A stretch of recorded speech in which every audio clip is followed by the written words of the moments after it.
Friends, સ્વાગત છે આપનું મારા રસોડાના કાઠિયાવાડી સ્વાદમાં। હું ભાવનાબેન રાઠોડ। આજે આપણે બનાવીશું ભોજનનો સ્વાદ બમણો કરી દેતું લાલ મરચાં અને ગાજરનું અથાણું।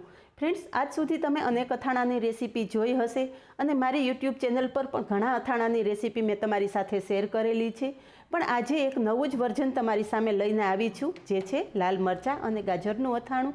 તો વિડીયો બિલકુલ સ્કીપ કર્યા વગર જોજો અને વિડીયો પસંદ આવે તો વિડીયોને લાઇક, શેર અને સબસ્ક્રાઈબ કરી પાસે રહેલું બેલ પ્રેસ કરો, જેથી આવનારા નવા વિડીયો સૌથી પહેલાં આપને મળે।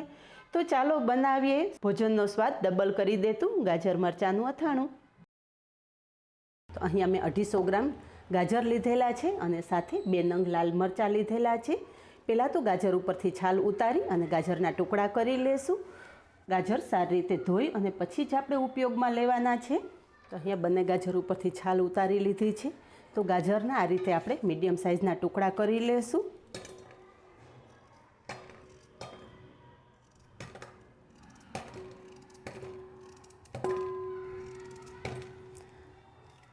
અને ટુકડામાંથી 2 ભાગ કરી અને આ રીતના ઊભી સ્લાઇસમાં સમારી લેશું।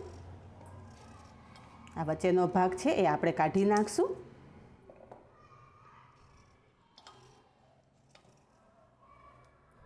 આ રીતે આપણે બધા જ ગાજર સમારી લેશું। અહીંયા ગાજરની ચીરું કરી લીધી છે અને મરચાંમાં પણ પાછળનો ભાગ આ રીતે કાઢી લીધો છે। તો મરચાંના 2 ભાગ કરી અને મરચાં પણ ગાજરની જેમ જ આપણે લાંબી સ્લાઇસમાં સમારી લેશું। કાઠિયાવાડી સ્વાદ ચેનલને સબસ્ક્રાઈબ કરી અને અવનવા વિડીયો જોઈ શકો છો। તમને અથાણાની અનેક રેસીપીઓ જોવા મળે છે।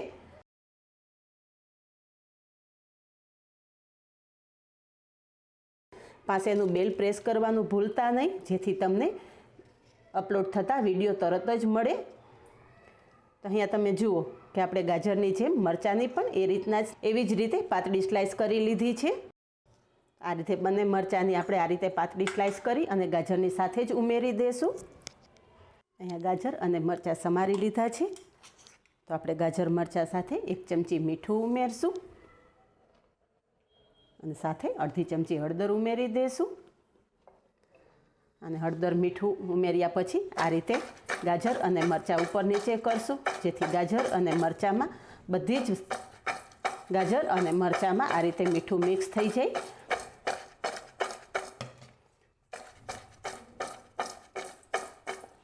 તો ફ્રેન્ડ્સ, આજ સુધી તમે લસણિયા ગાજર અને ગાજરના અનેક અથાણાં બનાવતા હશો, પણ એક વખત આ રીતે તમે ગાજર મરચાંનું અથાણું બનાવજો।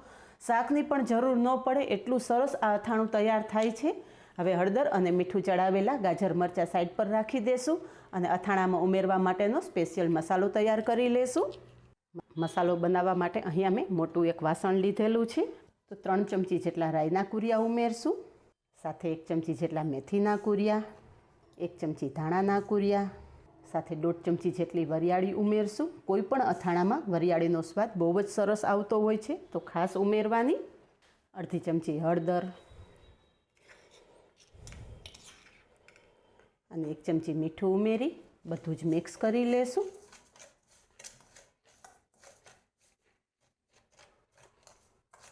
બધું જ એકદમ સારી રીતે મિક્સ થઈ ગયું છે। વચ્ચે થોડી જગ્યા કરી અને અડધી ચમચી હિંગ ઉમેરશું। હિંગનો સ્વાદ પણ દરેક અથાણામાં બહુ સરસ આવતો હોય છે, તો ખાસ ઉમેરવાનું। હવે અહીંયા બધું જ મિક્સ થઈ ગયું છે। અહીંયા મેં 2 ચમચા જેટલું સિંગ તેલ એકદમ સરસ ગરમ કરી લીધું છે। તો ગરમ તેલ આપણે તૈયાર કરેલા મસાલા ઉપર ઉમેરી દઈશું અને તરત જ ઢાંકણ ઢાંકી દઈશું, જેથી આપણે જે બધા કુરિયાનો ઉપયોગ કરેલો છે એ કુરિયા તેલમાં એકદમ સરસ સંતળાઈ જશે। અહીંયા તમે જુઓ કે બધા જ કુરિયા સારી રીતે મિક્સ થઈ ગયા છે। આ રીતે ગરમ તેલ ઉમેરવાથી હળદરનો પણ એકદમ સરસ કલર આવશે અને સાથે બધા કુરિયા સારી રીતે સંતળાઈ જશે। તો બધું એક વખત સારી રીતે મિક્સ કરી દેવાનું। તૈયાર કરેલો મસાલો આ રીતે ખુલ્લો કરી અને સાઈડ પર રાખી દેશું। અહીંયા ગાજર મરચાં ચેક કરતાં તમે જોઈ શકો છો કે ગાજર અને મરચાંમાં મીઠાનું પાણી થઈ ગયું છે। ગાજર અને મરચાં એક કપડા પર આપણે ગોઠવી દઈશું, જેથી મરચાં અને ગાજરમાં રહેલું એક્સ્ટ્રા પાણી નીકળી જશે। તો અહીંયા મેં આ રીતે એક કોટનનું કપડું લીધેલું છે। કોટનનું કપડું આ રીતે પાથરી દઈશ ગાજર અને મરચાં બધા કપડા ઉપર રાખી દેશું.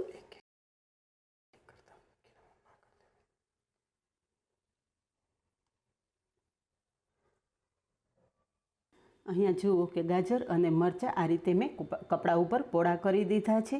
આ રીતે કપડા ઉપર રાખવાથી ગાજર મરચાંમાં રહેલું એક્સ્ટ્રા પાણી બધું શોષાઈ જશે અને અથાણું તમે લાંબા સમય સુધી સ્ટોર કરશો તો પણ ખરાબ નહીં થાય. હવે અહીંયા આપણા ગાજર મરચાં થોડા કોરા થઈ ગયા છે. તો તૈયાર કરેલા મસાલામાં 1.5 ચમચી જેટલું કશ્મીરી લાલ મરચું ઉમેરશું.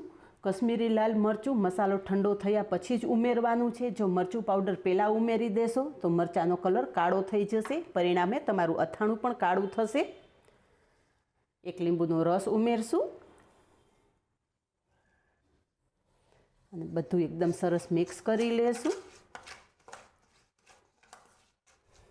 અહીંયા બધું મિક્સ કરતાં તમે જોઈ શકો છો કે મસાલાનો કલર એકદમ સરસ લાલ ચટક આવેલો છે. અને 20 થી 25 મિનિટમાં આપણા ગાજર અને મરચાં પણ કોરા થઈ ગયા છે. તો ગાજર અને મરચાં આપણે તૈયાર કરેલા મસાલામાં ઉમેરી દઈશું. અહીંયા જુઓ, ગાજર મરચાં હાથમાં લેતા મારા હાથ બિલકુલ પાણીવાળા નથી થતા. આ રીતે ગાજર અને મરચાં કોરા થાય પછી જ આપણે મસાલા સાથે મિક્સ કરવાના છે. હવે બધો જ મસાલો આપણે મિક્સ કરી લઈશું.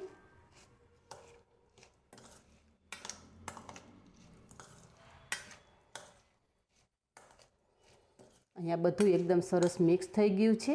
મને તેલનું પ્રમાણ થોડું ઓછું લાગે છે. જે આપણે ગરમ કરીને તેલ રાખેલું એમાંથી થોડું તેલ બચાવેલું હતું એ તેલ પણ આપણે અત્યારે ઉમેરી દઈશું.